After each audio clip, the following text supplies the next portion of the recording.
DLCs for Silksong have been confirmed by Team Cherry. Now, of those DLCs, I am entirely certain that Radiant boss fights would be a feature in it. Of course, they'd be called a different name. But if you haven't played Hollow Knight or don't know what it is, it's just a game mode where you get to beat a more difficult version of any boss fight of your liking with 1 HP. Basically doing the fight hitless. Now, I'm sure that's great and all, but that update is at least a few months away. I do not have the patience to wait that long, so I'm going to download a mod called Godhome and beat literally every boss fight as fast as I possibly can without taking any damage. Also, I'm going to be using Flea Brew and Flint Slate because cogflies just make the game a lot easier in my opinion. I tried the mod out and this is how it went. I get the feeling that I'm going to be overwhelming a lot of bosses in this game with all the upgrades that I have. Me when I need to pet my pet aggressively even though he's 80 times larger than me. Me when I tie my shoelace. Get it? Nah, that doesn't even make any sense.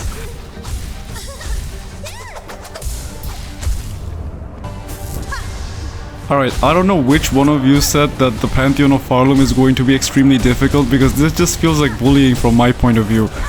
What is my boy 4th chorus supposed to do? Call the 5th, 6th and 7th choruses? Like, bro, he's just getting mauled over here. Alright, this is my first time noticing this, but have you guys ever noticed that the attack Sister Splinter keeps doing with her hands kind of looks like the ones that Hornet does with her Beast Crest? Like, it's kind of vague, but I don't know if you guys see it, or am I just seeing things?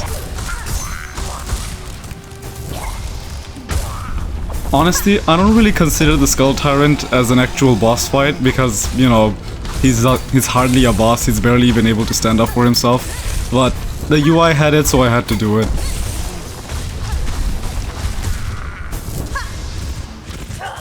The nail damages feel kind of wonky in the game. Some bosses take 20 damage, some take 37, I don't know, it's just so weird. I wonder what the reason is behind this. If anybody knows, please let me know in the comments.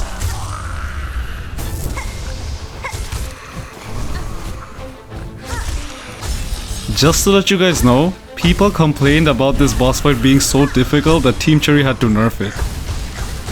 Just putting that out there.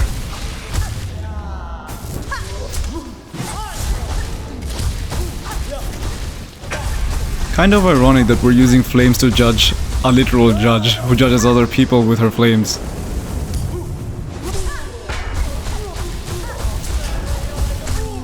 I bet that Flea is shitting his pants knowing that I just lit my nail on fire. You know, the Great Conch Flies is one of my least favorite boss fights in the game. Like, there's nothing that I have against it, it's just that I don't really have them on my screen 24/7 and I can't really hit them. I mean, I'm trying my best to speed things up, but can't speed it up if they're not here.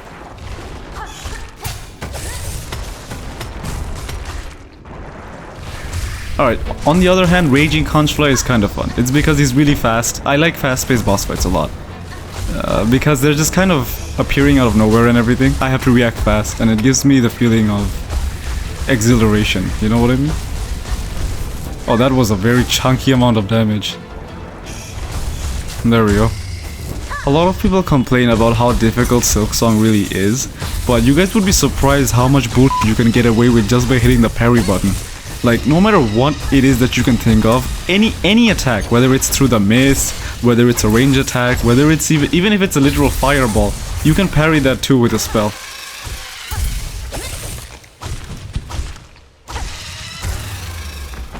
Carmelita is one of my favorite boss fights in the entire game. Everything about it is just perfect. The pacing is really good, the skill gap is there, everything about it is just chef's kiss, you know what I mean? It's just great.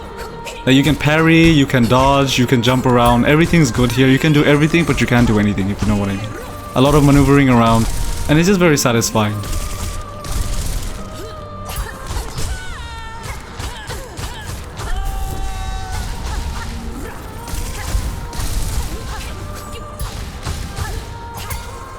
The only thing that I would ever change about this fight is the gauntlet at the beginning of the fight, but that's about it. Everything else is staying untouched.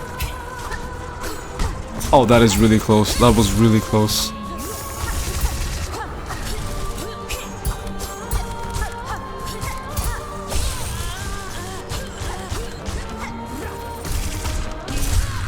Now, the First Sinner is my second favorite boss fight in the entire game, solely because of how reliant I am on my harpoon for this. It's because the harpoon does so much damage, it's even higher than your nail. And also because it's very fast paced, like the boss fight, it's just everything happens so fast and quick. You have to react fast in order to hit her.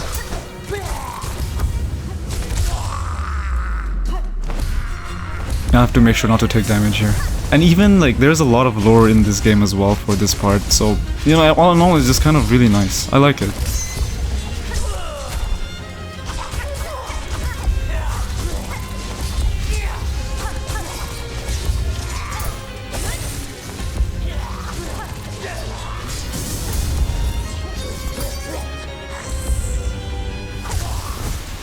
This boss fight is prime example of what I mean by how much bullshit you can get away with parry. Like I almost never give this guy a chance to hit me.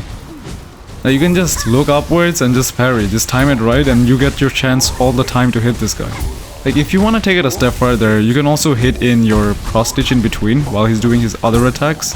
But I wouldn't, okay, that doesn't count. I didn't take damage.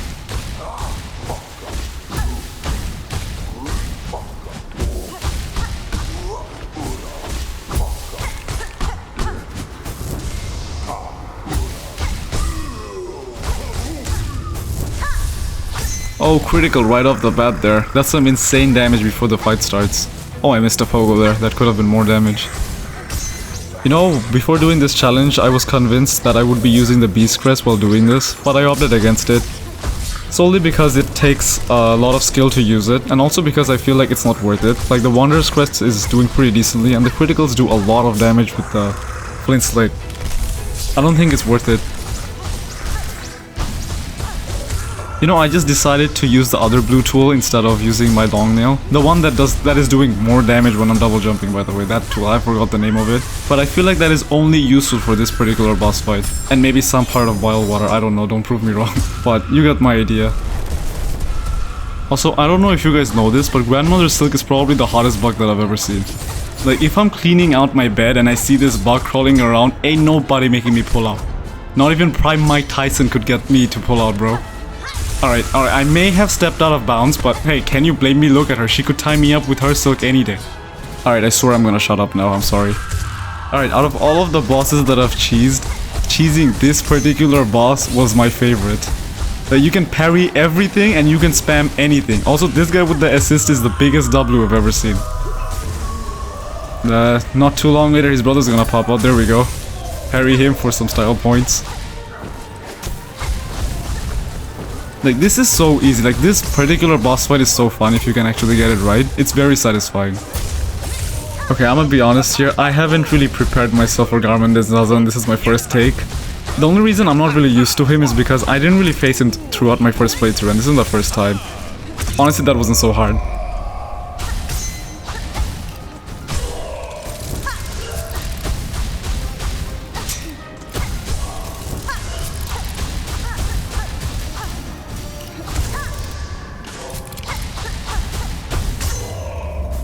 Alright, I'm gonna keep it real with you guys. This is probably my 50th take for Trobbio. I tried looking up online, yes, please don't flame me. I tried looking up a guide how to beat him hitless, and I couldn't find anything. All I could find was one guy who told me to get multi-binder on, and I'm trying to do this hitless. I don't know, this fight took quite a bit of energy out of me.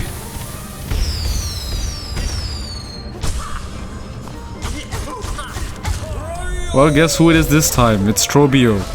Again. But for some reason we tormented him by beating the shit out of him the first time. Honestly, I can't hate that guy. I mean, he's trying his best to entertain his folks even though there's absolutely nobody watching but us.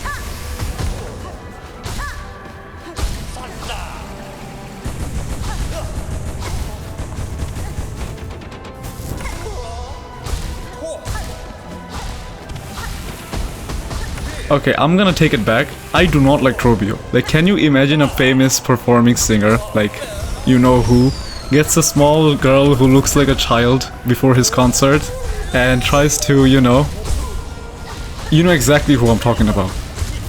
Look, it's irony again, me beating the father of the flame with a nail full of flame. Yeah, call me a stepson at this point. Also, I'm gonna be using my parry here because I don't want to avoid these fireballs and go through all that hassle. Hey, look at this. See? It's so useful.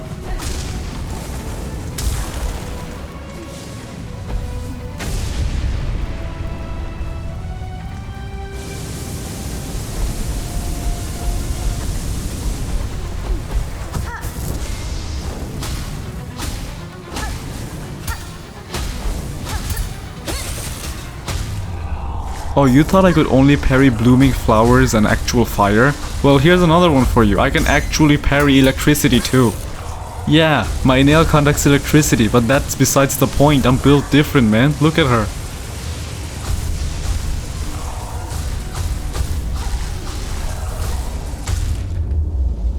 Alright, that definitely counts. I beat it before it beat me. Hey, it counts. Alright, I say this with no shame, but Map Mom is probably one of the only bosses that gave me a hard time throughout this run. Like, no other boss throughout this entire video gives me a harder time than this woman. Like, you can tell this isn't my first take. This is probably my 60-70th take or something. Like, I can parry her, but it's not even worth it. I take damage anyway, and it gives me very little value for the amount of risk that I take. It's just not worth it, and it's very difficult. I do not see myself playing this boss fight again. Although it's actually fun and I can see a lot of people enjoying it, I particularly just don't. Also, she's my mommy, why would I hurt her? Alright, scratch that, just edit that out, please.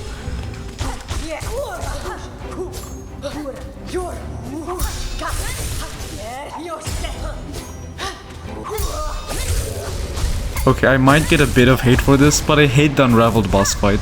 I mean, the boss isn't even here half of the time, it's very difficult to cheese and it's very unsatisfying. It just makes the whole process very long, and I do not like that. I want to be able to just melt the boss if I'm possible. I want it to be a skill issue that takes me time to beat it, not actual time, you know? Like, it also feels like a gauntlet because there's a lot of opponents that keeps flying at me, and that's also very annoying because it's very unreadable and kind of RNG based.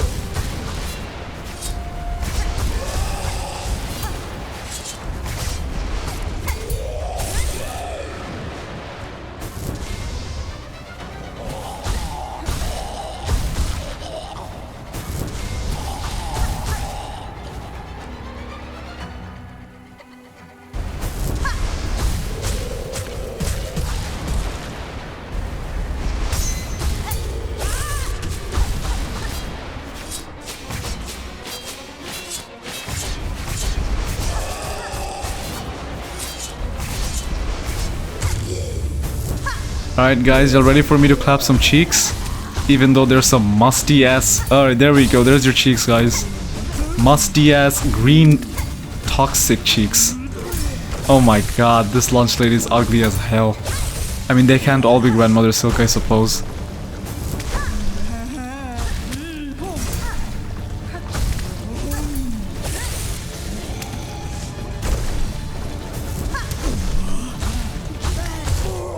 Hey guys, let's try to ignore the health bar, please. I mean, the gauntlet doesn't count, the boss fight does, so please be easy on me. Also, I don't know if you guys noticed, I'm on the Witch Crest right now. Solely because of the range. I'm trying to optimize each and every single one of these Radiant fights and actually treat them as such. I even have different spells on, and I'm trying every single combination with each and every single one of them just to see what's optimizable for me and what's good for me. I mean, you guys can use any crest you guys would like, but I mean, hey, I feel like this works best for me, honestly.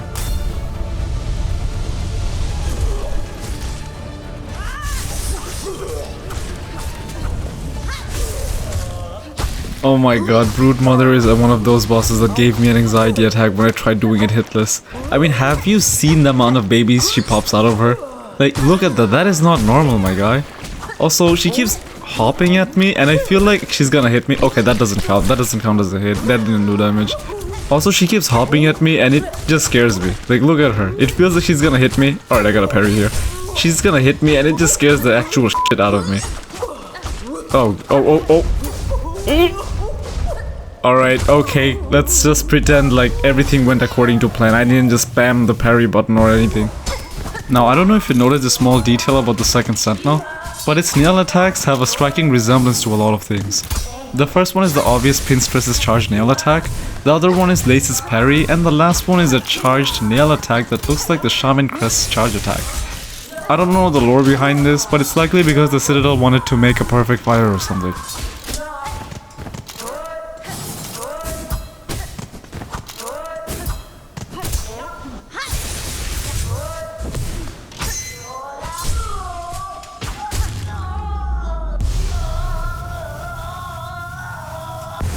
You know, the second fight of Lace is probably my favorite Lace fight, because the third one is kind of over the top and the first one is very easy.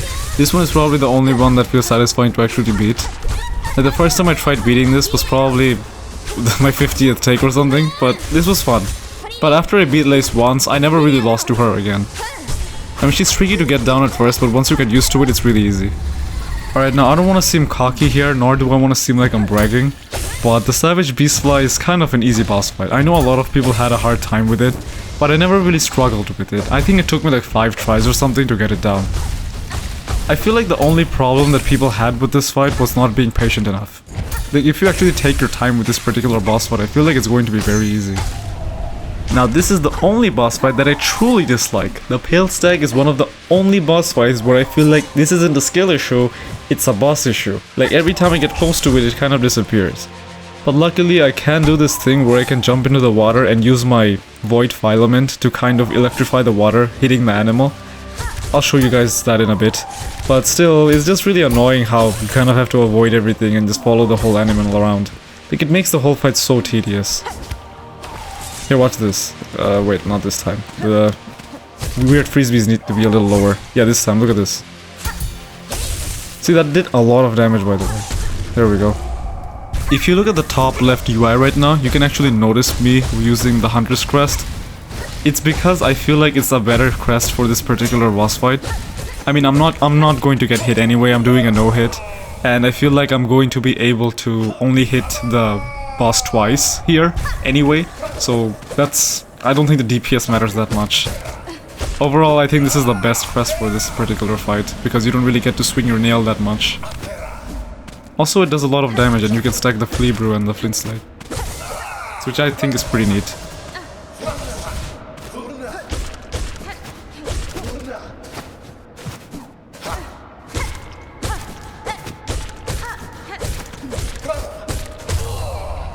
I think we all know the sad backstory of Seth by now, and if you don't, I suggest just looking it up because it's very intriguing. I am going to keep quiet now and actually respect Seth here, because I feel like he deserves it.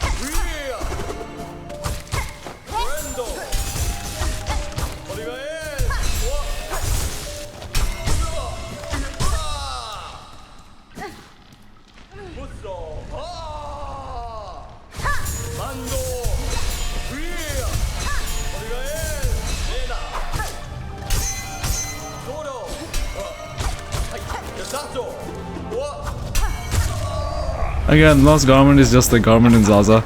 I haven't really practiced this fight at all. All I'm going to do is just pogo off of him on the particular timings and just use my parry to avoid attacks. I don't think of him as a boss fight. Like, it doesn't feel like it, it feels too easy. But I could be wrong. I mean, this is my second take, I'm not kidding. This is my second take apart from the game itself, so like my third time actually facing him. But it's kinda sad how his story went. I really thought he'd be the one to live, along with Sharma.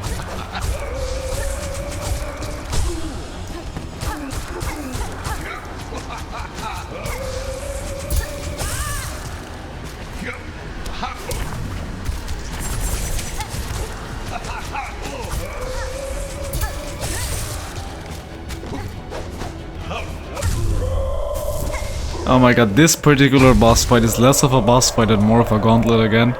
I mean, the boss is really easy, don't get me wrong, I know what Team Cherry tried to do here, but the boss is way too easy if it's alone, like I get it. The gauntlet is kind of necessary just to make this boss a bit more difficult. I mean, if you just see the boss has like 2 attacks, maybe 3, that's it. Like, this is one of them, by the way. I could have stayed under him and just spammed him. I don't know why I didn't do that actually. Like, I actually like using the Rune Rage here, but I am using the parry right now just to do a hitless.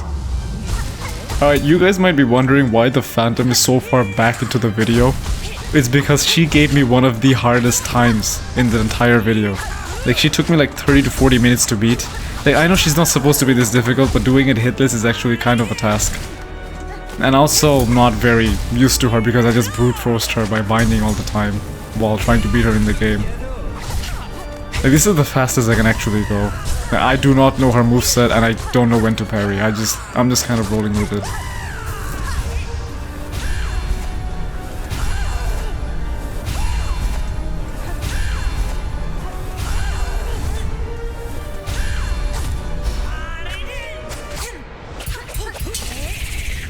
Alright, now if you look at the top left again, you can actually notice me using the Shaman Crest this time. It's because I actually wanted a bit more flexibility with my spell build, because I kinda needed the cross stitch and the pale nails, because I can't hit the bell eater for shit, because it's all metal for some reason. It's all shielded. I need the pale nails for that, and I use the cross stitch because I actually need to avoid some of the attacks here. Like, I keep failing at this, and I don't know when the fight ends, because you see the bar at the bottom. It's very misleading. The boss doesn't stop even if one of the bars die. Even if both of the bars die, the boss fight doesn't stop. There has to be a mandatory cutscene for the bell eater to just die to the bell beast's hand. But yeah, I'm just gonna stop yapping now.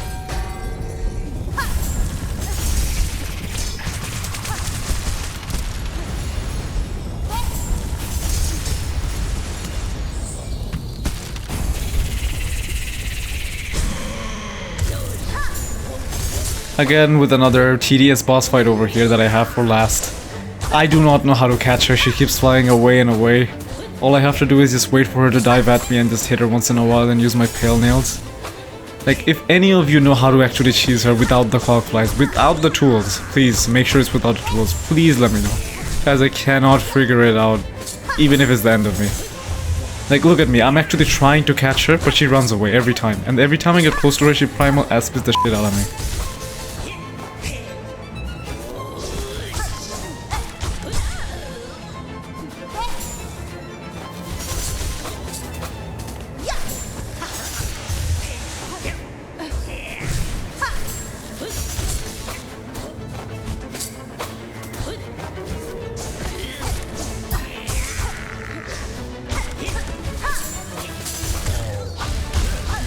You know, the first time I fought Crust King Khan, it kind of caught me off guard because I beat him after I beat Carmelita, and I thought that he was going to be very difficult to beat because, you know, he's kind of one of those dreamer kind of bosses. I don't know what the term is for that, I actually forgot, but you have to play the needle in for him. But he ended up being extremely easy, which really caught me off guard because Nylet was really hard, Carmelita was really difficult. I don't know why Crust King Khan was so easy. Like, his gauntlet was harder than his actual boss fight, like, I don't know how to explain.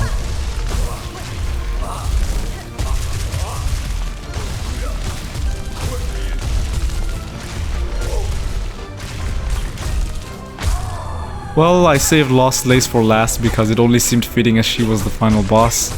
Also, I feel like this whole entire video gave me a good lesson and taught me a lot about this entire patterns of every boss fight and what I'm comfortable with and what I'm not. I'm actually looking forward to what the Pantheon of Harlem is going to look like in reality.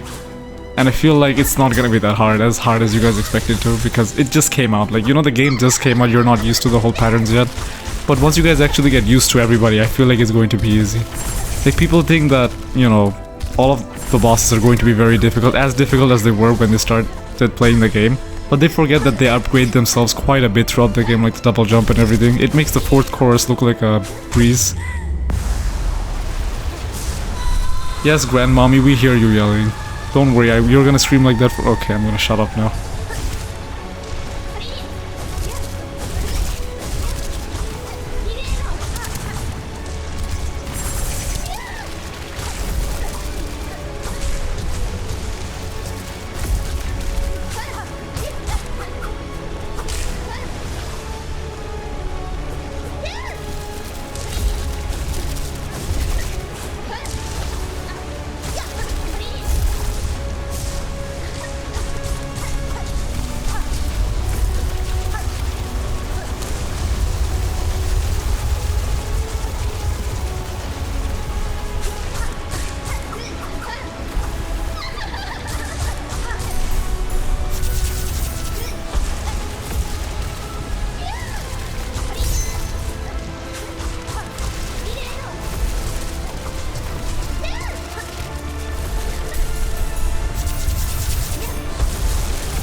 Well, that was the end of the challenge, and I'll be honest with you, it was a lot easier than Hollow Knight's Radiant bosses, solely because there was Markot. Actually, no, wait, I take it back, because these bosses didn't really have a harder version, so I don't think it counts, but oh well. I hope you guys enjoyed the video, and if you did, make sure to like and subscribe because there's more Silksong content on the way, and you do not want to miss out.